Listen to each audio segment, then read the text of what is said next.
بعد ہمارے پاس اگلا وائس میسج موجود ہے، آئیے اس کو شامل کرتے ہیں۔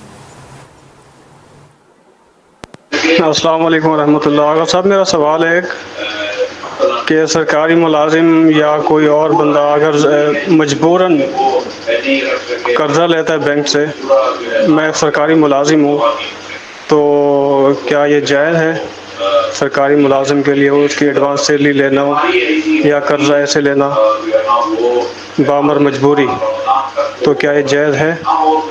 دیکھو، ہمارا مجبوری، جب آدمی مجبور ہوتا تبھی وہ لیتا ہے، سود لیتا ہے، تو سود لینا جائز نہیں ہے، حرام ہے۔ وہ ہم تفصیلات بتا چکے ہیں کس صورت میں جائز ہے، بینک سرکاری ہے، نیم سرکاری ہے، پرائیویٹ ہے، وہ ہم پہلے جو ہے نا پروگرام میں بتا چکے ہیں۔ باقی سود ہے، مجبوری کی حالت میں ہو یا غیر مجبوری کی حالت میں۔ جی ہاں صاحب، اس اتنی کے بعد مجبوری نہیں ہوتی جس طرح وہ مردار کے گوشت کھانے کی اجازت دی جاتی ہے کہ اگر جان کو خطرہ ہو، وہ صورت کبھی بھی نہیں بنتی ہے۔ جی آغا صاحب، بہت شکریہ۔ اگلا سوال ہمارے پاس موجود ہے کہ جیسا کہ بیان کیا گیا کہ نماز کی تیسری رکعت میں سورہ حمد اور قل هو اللہ کی تلاوت کی جا سکتی ہے، تو کیا ان سوروں سے پہلے بسم اللہ کی تلاوت کرنا ضروری ہے یا نہیں؟ اس کی بھی وضاحت فرما دیجیے۔ میرے بھائی، وہ جب سورہ پڑھنا واجب نہیں ہے تو پھر آپ بسم اللہ کے بارے میں کیوں پوچھتے ہیں؟ ویسے تو بسم اللہ جو ہے وہ ہر سورہ کا جز ہے، ہمارے فقہ میں بسم اللہ ہر سورہ کا جز ہے، تو وہ جب سورہ پڑھنا واجب نہیں ہے تو پھر وہ اس کے لیے بسم اللہ پڑھنا کس طرح واجب ہوگا؟ جی آغا صاحب، بہت شکریہ۔ اگلے سوال کی جانب بڑھتے ہیں، اور انہوں نے یہ پوچھا ہے کہ آغا صاحب یہ بتائیے کہ خمس کی مال میں سے جو سہم امام ہے، کیا ہم وہ مسجد و امام بارگاہ کی تعمیر میں دے سکتے ہیں یا اس کے لیے بھی ہمیں مجتہد کے وکیل کی اجازت کی ضرورت پڑے گی؟ اس کی وضاحت فرمائیے۔ مال امام جہاں بھی خرچ کرنے کی اجازت دی گئی ہے، وہ مجتہد یا وکیل کی اجازت سے آپ خرچ کر سکتے ہیں، اپنی مرضی سے نہیں کر سکتے۔ مال سعادات وہ بھی آغا سستانی کے نزدیک، وہ آپ غریب سید جو نماز روزے کا پابند ہو، خاتون ہو تو وہ باحجاب ہو، وہ مجتہد سے پوچھے بغیر بھی آپ دے سکتے ہیں۔ لیکن مال امام جہاں بھی لگ سکتا ہے، وہ چاہے دین کی خدمت ہو، تبلیغ ہو، ترویج ہو یا غریبوں کی مدد ہو، مجتہد اور وکیل کی اجازت کے بغیر آپ نہیں دے سکتے۔ وہ چاہے مسجد کی تعمیر ہو، مدرسے کی تعمیر ہو یا امام بارگاہ کی تعمیر ہو۔ جی آغا صاحب، بہت شکریہ۔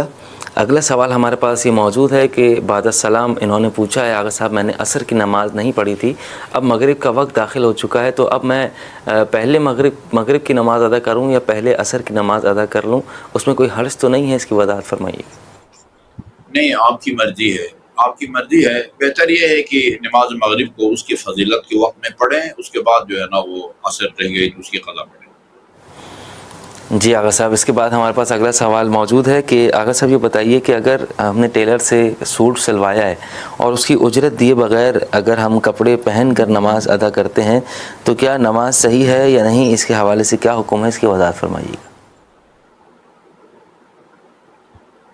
نہیں، کپڑے وہ غصبی نہیں ہوتے، وہ آپ کے ذمہ واجب الادا ہے، ادا نہیں کریں گے آپ گناہگار ہوں گے۔ نماز آپ کی صحیح ہے، کپڑے آپ کے غصبی نہیں ہیں۔ جی آغا صاحب، اگلا سوال ہمارے یہ پاس آپ موجود نے ہے۔ گناہ کیا ہے، اس کو نہیں گناہ کیا ہے، اس گناہ کے آپ جواب دہ ہوں گے۔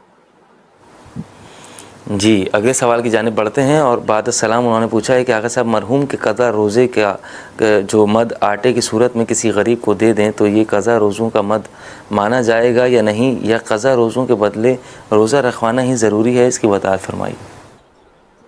سستانی کے نزدیک بدھ کافی ہے، قضا روزے رکھوانا ضروری نہیں ہے۔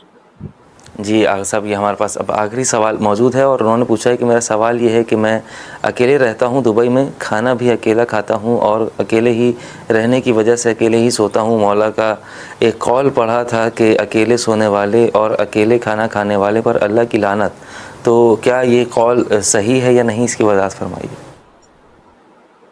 دیکھیے، یہ اس طرح کی روایات ہیں صحیح، لیکن جب آپ کی مجبوری ہے، اکیلے رہتے ہیں، تو پھر آپ کیا کریں گے؟ اب یا اس سے بچنے کے لیے وہ اس ملک کو چھوڑ تو نہیں سکتے، نہ آپ نوکری چھوڑ سکتے۔ صاحب بہت بہت شکریہ، آپ نے